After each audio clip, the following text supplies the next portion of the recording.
Most people wake up in the morning, stumble to the kitchen, and eat whatever is convenient. Maybe some toast, maybe nothing at all. Dwayne Johnson wakes up before the sun and sits down to a meal that most people could not finish even if they were genuinely hungry. A full sirloin steak, egg whites, a bowl of oatmeal, papaya, an English muffin loaded with peanut butter and jelly. And that is just the first of 7 meals he will eat before the day is over. Not 5, not 6. 7 precisely structured, protein-heavy, calorie-dense meals every single day, whether he is filming a blockbuster, preparing for a role, or sitting on a Sunday watching his daughter play. The consistency never breaks. Now here is what is interesting. Most people see that meal plan shared online and they react with either awe or disbelief. What almost nobody does is ask the more important question. What is all of that food actually doing to his body? Not just the muscles you can see, but the organs working underneath, the hormonal environment it creates, the biological systems it supports,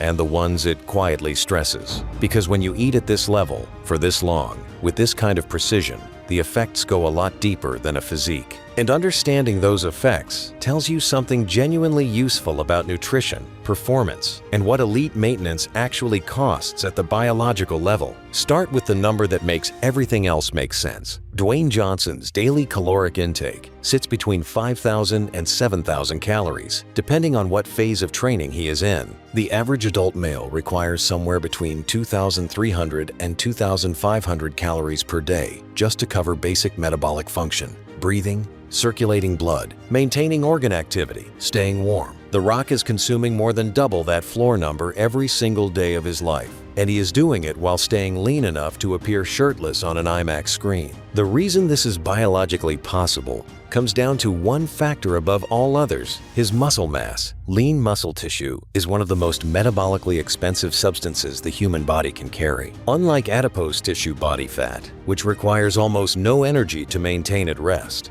muscle tissue is metabolically active around the clock. It demands a continuous supply of glucose and amino acids just to sustain itself. The more of it you carry, the higher your basal metabolic rate becomes, meaning the number of calories your body burns doing absolutely nothing increases in direct proportion to your lean mass. Johnson carries an estimated 250 to 260 pounds of lean muscle tissue on his frame. That body is running a biological furnace that never cools down. The calorie requirement is not a choice. It is a biological mandate issued by the tissue itself. This is the first thing most people misunderstand when they look at his meal plan.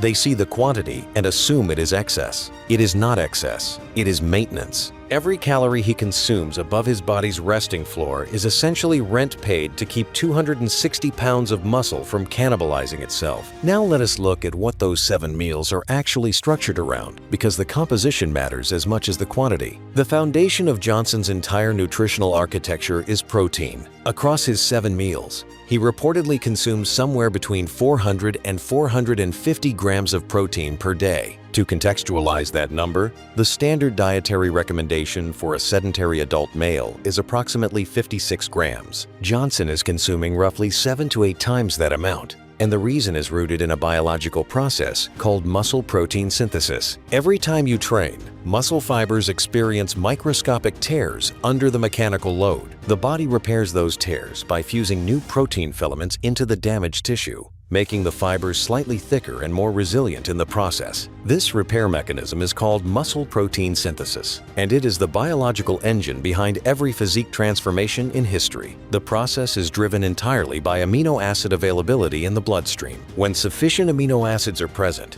protein synthesis accelerates. When they are absent or insufficient, the process slows, and in extreme cases, the body begins breaking down existing muscle tissue to source the amino acids it needs elsewhere, a state called catabolism. For someone carrying Johnson's level of mass, maintaining a consistent anabolic environment, a state where protein synthesis exceeds protein breakdown, requires that amino acid availability never drops below a critical threshold. This is precisely why he eats 7 times a day, rather than 3. Each meal acts as a timed reload of the amino acid pool, preventing the dips that would trigger catabolism between sessions. From a pure tissue maintenance standpoint, his meal frequency is not a preference. It is a biological strategy designed to keep an enormous amount of expensive tissue from shrinking. The specific protein sources he uses are also worth examining because they are not arbitrary. Cod appears throughout his meal plan with a frequency that has made it something of a cultural joke. He has said publicly and repeatedly that he strongly dislikes the taste of cod. He eats it anyway,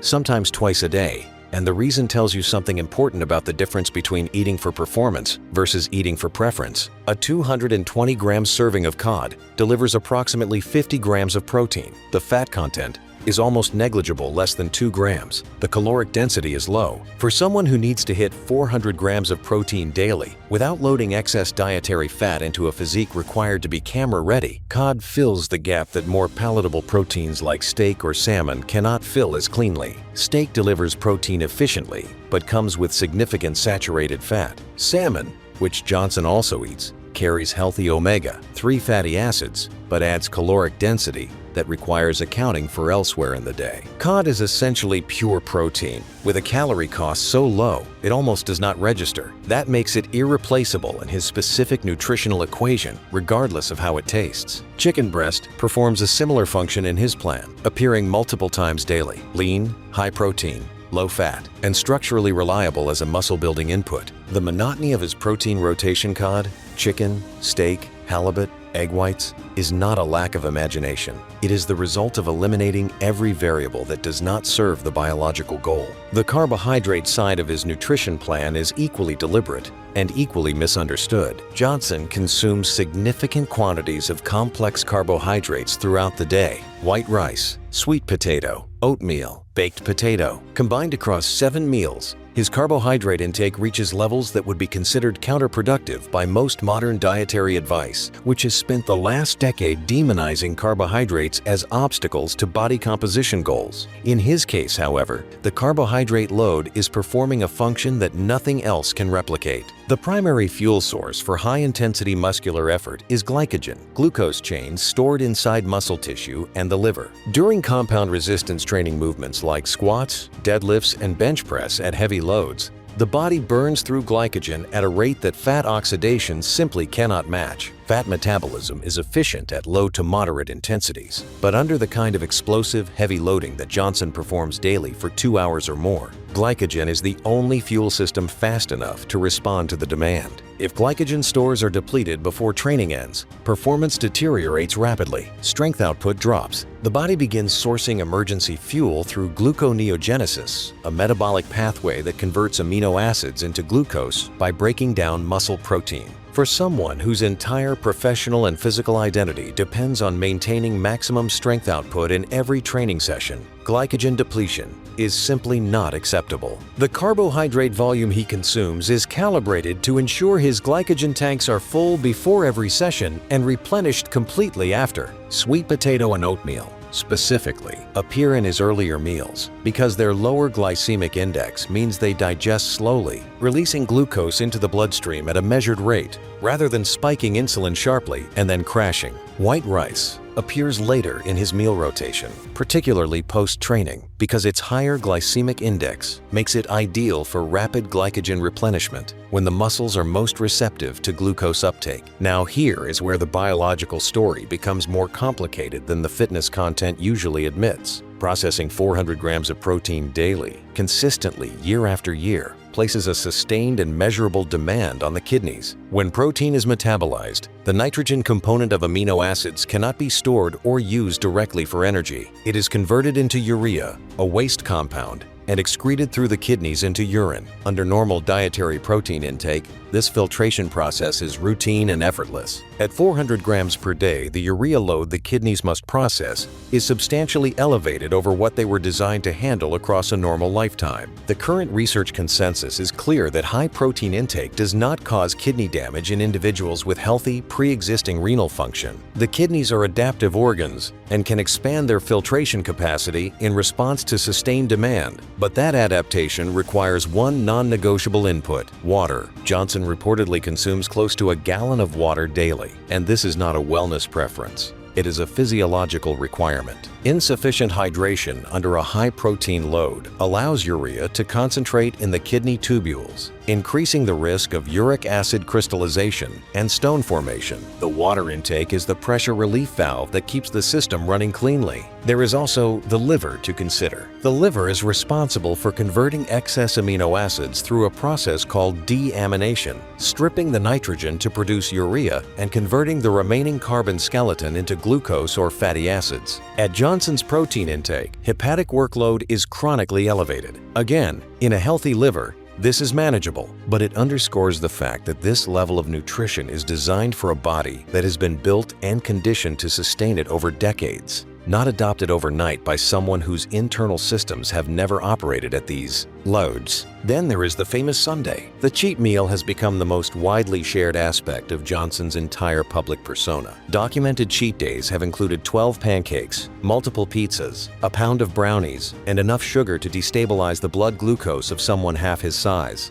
The internet engages with this primarily as spectacle, but the metabolic mechanism behind it is worth understanding properly. After 6 consecutive days of a precisely controlled, high-protein, moderate-fat diet with no excess sugar and no processed carbohydrates, something predictable begins to happen in Johnson's endocrine system. Leptin levels start to decline. Leptin is a hormone produced by fat cells that signals satiety to the hypothalamus and helps regulate metabolic rate. As caloric intake is held steady and body fat remains low, leptin production drops, which is the body's biological signal to slow the metabolism and conserve energy, a survival mechanism inherited from periods of food scarcity. A single massive carbohydrate and calorie load interrupts this adaptation. The sudden influx of glucose triggers an insulin spike, which drives nutrients aggressively into muscle cells. Simultaneously, the elevated caloric load sends leptin production back upward, temporarily restoring metabolic rate to its higher baseline. This refeed effect has been documented in nutritional science as a meaningful tool for preventing the metabolic slowdown that makes sustained caloric deficit increasingly inefficient over time. In practical terms, the cheat day is not a reward for 6 days of discipline. It is a metabolic reset mechanism that allows the prior 6 days to continue working. Remove it, and the body adapts downward. Keep it, and the metabolism stays elevated enough to continue burning efficiently the rest of the week. The supplement stack running alongside all of this food is also doing real biological work. Johnson's reported daily supplementation includes whey protein isolate, casein protein, BCAAs, branched-chain amino acids, creatine monohydrate, glutamine, fish oil, and a multivitamin. Each of these is doing something specific. Whey Isolate post-training provides rapidly absorbed amino acids during the brief post-workout window when muscle protein synthesis rates are elevated and the tissue is maximally receptive to rebuilding inputs. Casein before sleep provides the opposite, a slow-digesting protein that releases amino acids gradually across 7 to 8 hours of overnight recovery, ensuring muscle protein synthesis continues through the night rather than stopping when whole food intake ends. Creatine is arguably the most well-researched performance supplement in existence. It increases the concentration of phosphocreatine inside muscle cells, which serves as the immediate energy source for short, explosive contractions. More phosphocreatine availability means more total work can be performed before fatigue sets in, and more total work performed over time means greater stimulus for adaptation and growth. Fish oil addresses systemic inflammation, a consistent biological consequence of the mechanical trauma Johnson inflicts on his joints and connective tissue every single morning at 4 a.m. Which brings us to what any of this means outside the context of someone who has built one of the most recognizable physiques in modern entertainment. 2 things from Johnson's approach translate directly and meaningfully to anyone who wants to manage their body composition and energy levels more intelligently as they get older. The first is protein distribution. Research in nutritional science consistently shows that spreading protein intake across 3 to 4 meals produces superior muscle protein synthesis outcomes compared to consuming the same total amount in 1 or 2 large meals. The body can only utilize approximately 30 to 40 grams of amino acids per meal for acute muscle protein synthesis. Anything beyond that is processed through other metabolic pathways. For anyone over 40, when the anabolic response to protein naturally begins to decline with age, distributing intake evenly throughout the day becomes increasingly important for maintaining lean mass and metabolic rate. The second principle